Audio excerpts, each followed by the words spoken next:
Jamal Richards cruised through the upscale suburb of Evergreen Hills in his reliable sedan, heading to a family barbecue after a long day at community college, where he studied engineering, inspired by his father's tales of precision and high-stakes missions at 22.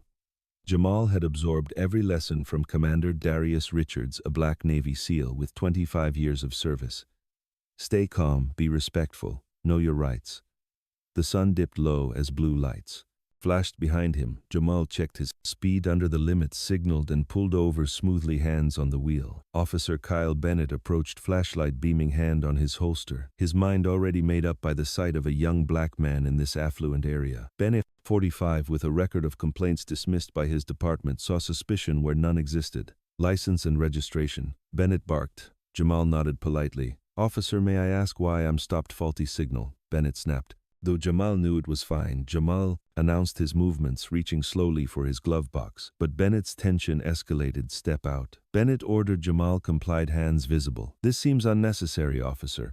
I'm just heading home. Bennett's face twisted. You don't belong here, as Jamal questioned calmly. Bennett drew his weapon, shouting commands. Jamal froze, hands up, but when his phone slipped from his pocket, he instinctively reached to catch it. 3 shots rang out, Jamal collapsing as blood spread. Bennett stood frozen. No aid. Rendered as neighbor Elena Ramirez, 65, recorded from her porch, capturing the unprovoked act. Bennett radioed, shots fired, suspect down, but Elena's video showed compliance. Paramedics arrived too late.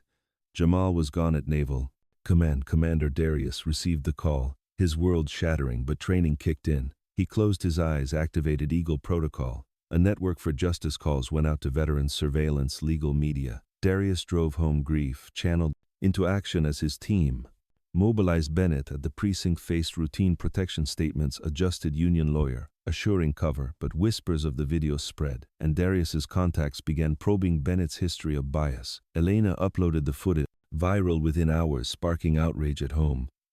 Darius's team transformed it into a command center, approving plans, no violence, only legal pressure.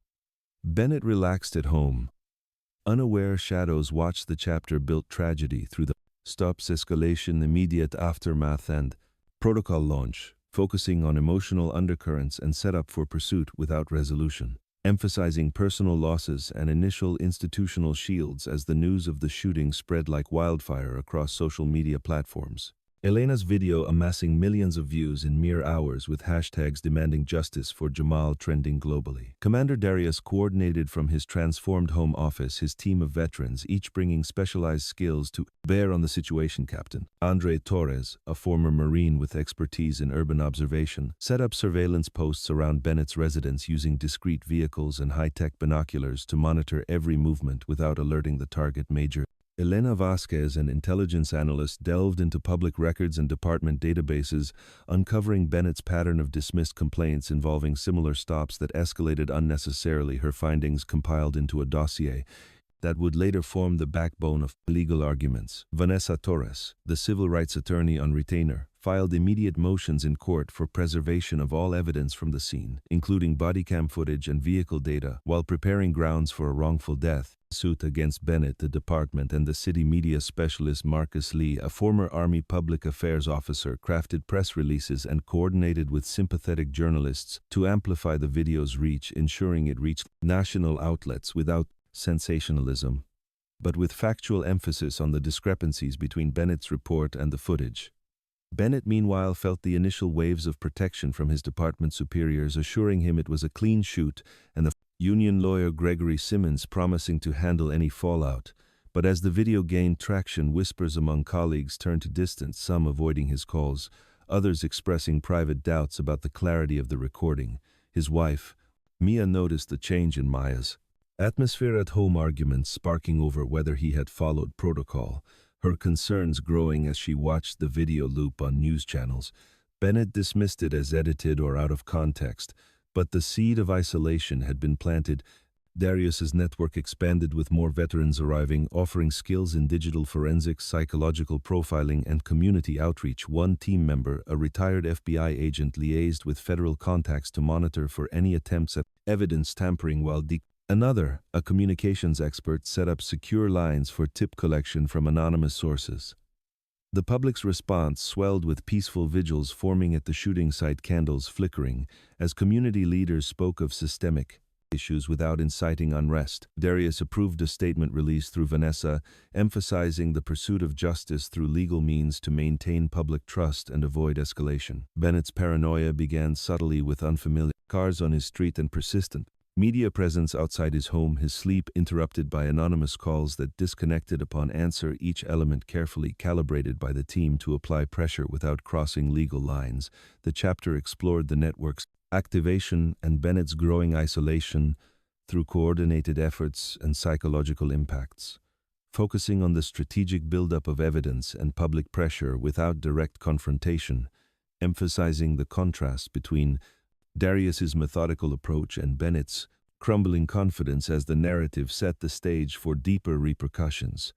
The team's intelligence gathering revealed Bennett's history of similar incidents, buried in reports that never saw light, sparking plans for broad departmental scrutiny. Vanessa's legal filings gained traction with judges ordering immediate release of bodycam footage, which corroborated the video, further eroding Bennett's position. His union's support wavered as internal reviews hinted at complicity from superiors. The media's role amplified with in-depth segments, interviewing experts on bias in policing, fueling national conversations on reform. Darius reflected in quiet moments on Jamal's aspirations, channeling grief into directives from the team, ensuring every action honored his son's memory by promoting change over chaos. Bennett's family dynamic strained with Mia, questioning his account, leading to heated discussions that left him more isolated. Public's engagement manifested in online petitions gathering signatures for independent reviews and community forums, discussing ways to bridge divides between law enforcement and residents. The network's expansion brought in civilian experts like psychologists to analyze Bennett's patterns, for court use and communicators to craft messages that resonated without inflaming tensions. The chapter's tension built through the layered operations and personal tolls, illustrating how a father's network could methodically erode institutional protections without violence, emphasizing the power of information and coordination in pursuing accountability. The story progressed through the intricate interplay of strategy and emotion, showing how the tragedy's aftermath could mobilize diverse forces toward justice, marking the phase where isolation became the tool of choice for unveiling deeper truths. With Trump's warning hanging like a storm cloud, Pelosi launched a counteroffensive, rallying supporters in a fiery speech at a fundraising gala. "This is a witch hunt," she proclaimed, Trump fabricating lies to distract from his failures. "I'll fight for Biden and our values with every breath." Applause thundered, but online skeptics dissected her words, cross-referencing with emerging reports of misallocated aid.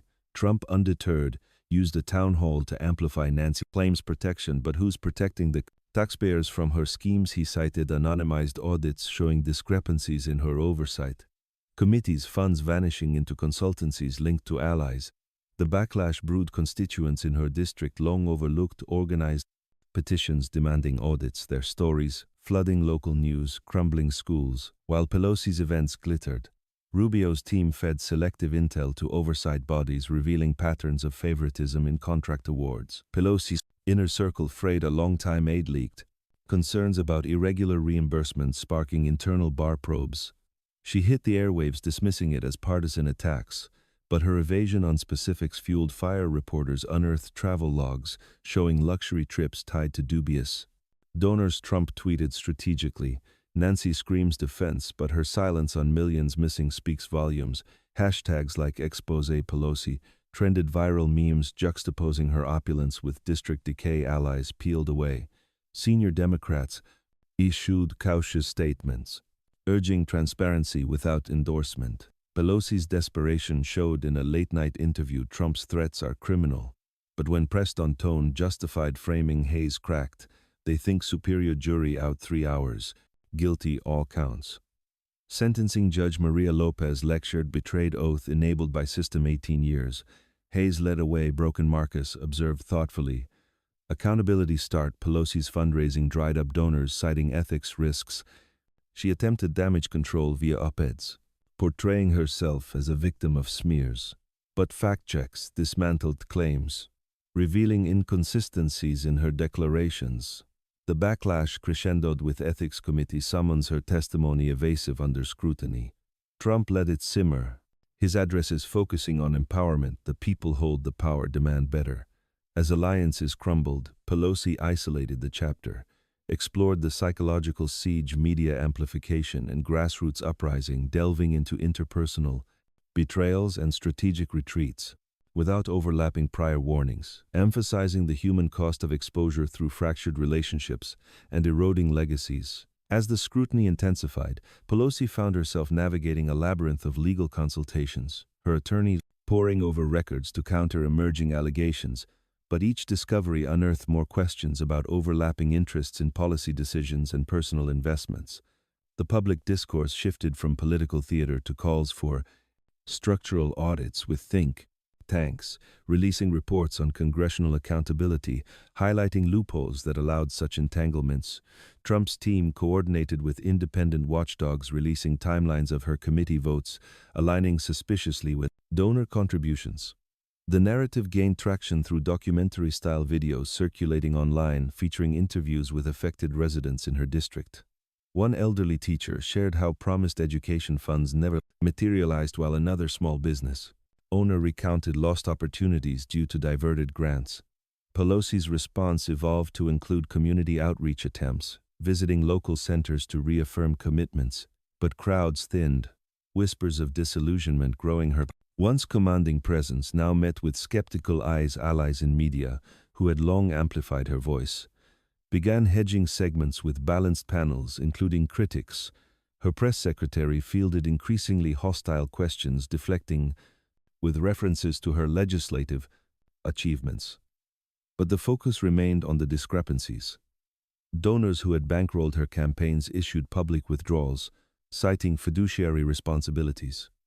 The financial hemorrhage forced budget cuts in her office, staff reductions, adding to internal morale dips. A former intern anonymously shared tales of a toxic environment where loyalty trumped ethics, further tarnishing her image. Trump's rallies became venues for empowerment stories, inviting everyday citizens to share how similar oversights affected their lives. A farmer from rural areas spoke of agricultural subsidies misdirected. A veteran highlighted veterans' aid funneled elsewhere, each testimony humanizing the abstract, turning the backlash into a movement for fiscal integrity. Pelosi's family, drawn into the fray, faced their own scrutiny. Businesses linked to grants undergoing audits, adding personal stress. Her public appearances grew rarer, opting for controlled environments, but even their gaffes slipped through a stumbled answer.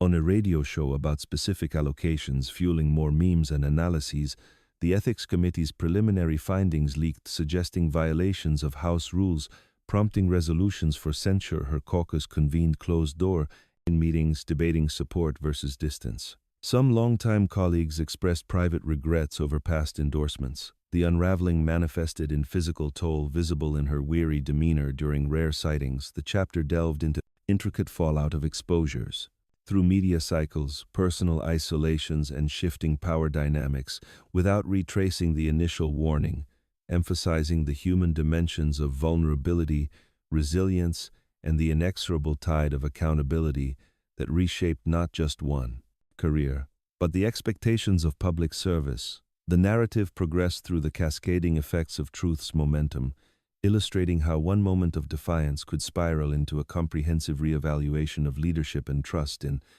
democratic institutions. As the backlash gained steam, Pelosi's attempts at redirection fell flat. Her speeches, once met with adoration, now dissected for inconsistencies.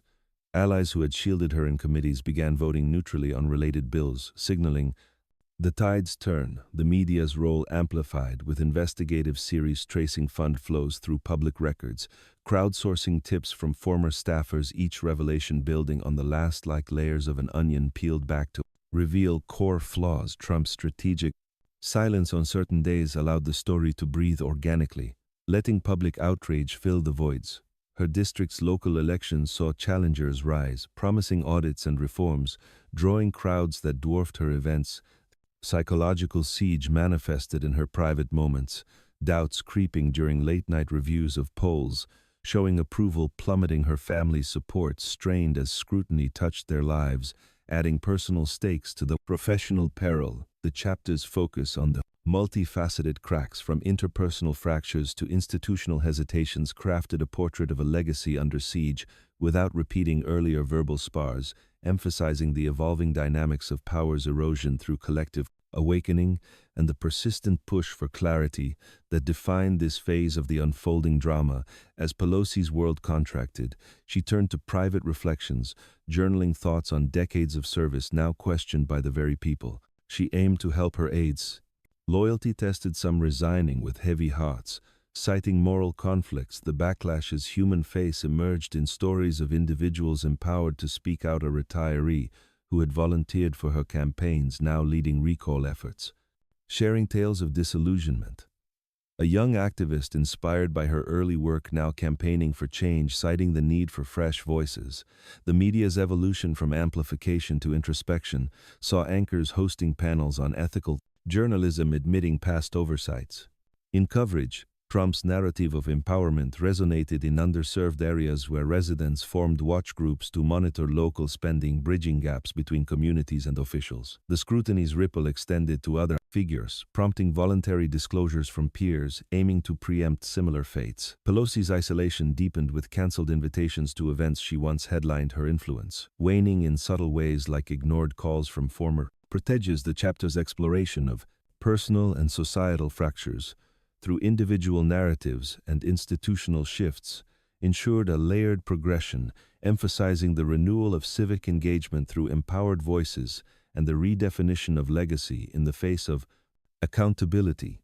The story advanced through the intricate networks of regret and resolve, illustrating how rage could be channeled into constructive paths, marking the phase where isolation became the tool for unveiling deeper truths. As the scrutiny's human dimensions unfolded, Pelosi's private correspondences with confidants revealed vulnerabilities rarely seen. Her letters to old friends, admitting moments of doubt about past decisions, adding layers of introspection to her public persona.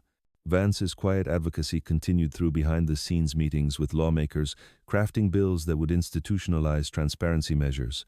His approach collaborative, inviting input from across aisles to build consensus on reforms. The backlash's momentum inspired artistic responses, with murals in her district depicting themes of accountability and renewal, transforming public spaces into reminders of the saga's lessons. Community leaders organized forums where residents and officials co-created solutions to long-standing issues, fostering dialogues that bridge divides. The chapter's emphasis on the human cost through fractured bonds and emerging solidarities crafted a nuanced view of backlash as a double-edged sword, without revisiting initial exchanges, centering on the transformative journey sparked by exposure and the persistent drive for clarity that reshaped personal and collective narratives. The narrative delved into the multifaceted repercussions of scrutiny through the lens of relational dynamics and societal reflections, illustrating how the erosion of power could seed opportunities for renewal and the reimagining of leadership in democratic frameworks. Bennett's trial gripped the nation. Evidence, overwhelming video history, testimonies from turned colleagues, jury convicted, first-degree murder, life sentence.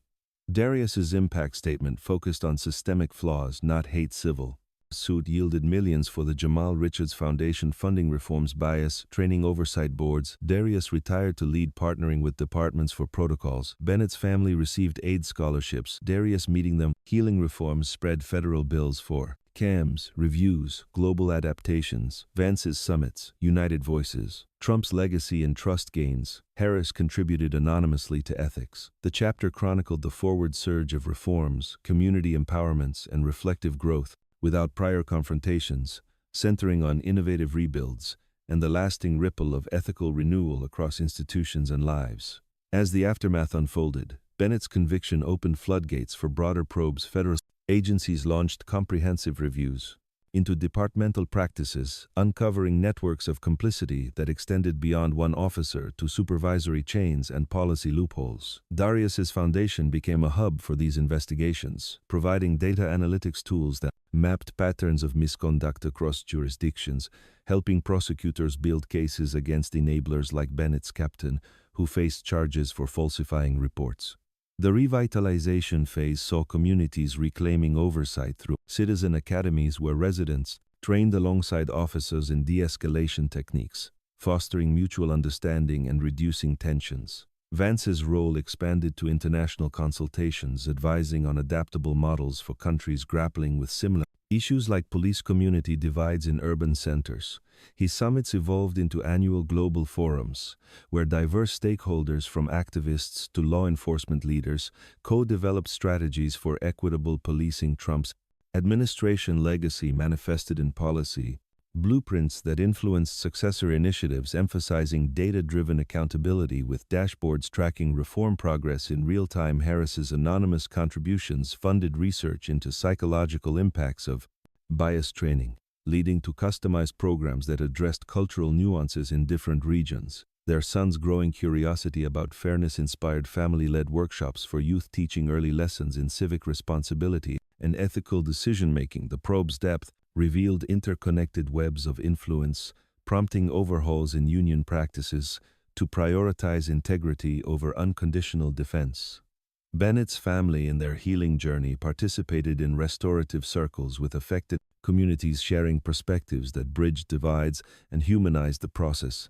The chapter's exploration of probes as gateways to revitalization highlighted how investigations could evolve into collaborative platforms for innovation, turning findings into actionable blueprints for sustainable change without revisiting trial details, emphasizing the synergistic fusion of inquiry and implementation that propelled systemic evolution. The narrative progressed through the investigative mosaic, illustrating how one tragedy's scrutiny could catalyze multifaceted reforms, marking a profound shift in institutional consciousness toward proactive inclusion and enduring equity, where collaborative efforts ensured lasting safeguards against recurrence. As the probes deepened, they unearthed historical precedents, sparking academic partnerships for archival studies on past incidents, informing current protocols with lessons from overlooked cases. Vance toured international sites, adapting U.S. models to local contexts like community policing in Latin America, where trust-building exercises reduced violence rates. Rivera's health initiatives intersected with these, fostering holistic programs that linked mental wellness to reformed justice systems, addressing trauma from past encounters. Their family expanded advocacy through multimedia campaigns, producing documentaries on personal stories of change, inspiring viewers worldwide.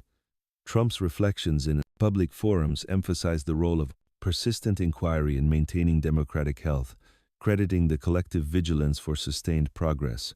The renewal phase brought cultural integrations with art installations, commemorating victims like Jamal, transforming public spaces into reminders of growth and accountability. Vance's mentorship extended to virtual realities, where simulations trained officers in bias recognition, fostering empathy through immersive experiences. Harris's subtle influence appeared in policy white papers, advocating for mental health support in law enforcement, reducing burnout and improving decision-making. The global adaptations brought delegations to U.S. reform sites, where they witnessed resident-led boards in action, inspiring similar structures abroad. The chapter's focus on probes as engines for cultural and global synergy emphasized the expansive reach of investigative rigor, turning local reckonings into international inspirations without overlapping earlier phases, centering on the creative cross-pollination of ideas that transcended borders, building a worldwide commitment to vigilant governance and shared prosperity. The story advanced through the boundless horizons of collaborative inquiry, illustrating how the tragedy's waves could traverse continents, marking an evolution in global values toward interconnected accountability and perpetual advancement, where united efforts ensured the shooting's lessons endured as beacons for future guardians of justice. The revitalization's human element shone in stories of former adversaries finding common ground, like Bennett's wife joining support groups for families affected by police actions, sharing paths to healing that bridged divides. The chapter delved into the probe's role in fostering empathy through shared narratives, emphasizing how investigations could heal as much as they revealed, crafting visions of unity. Born from scrutiny, the narrative wove through the intricate patterns of global and personal renewal, illustrating the transformative power of persistent truth-seeking in reshaping societies toward inclusive progress, where each probe's finding planted seeds for enduring harmony and collective strength.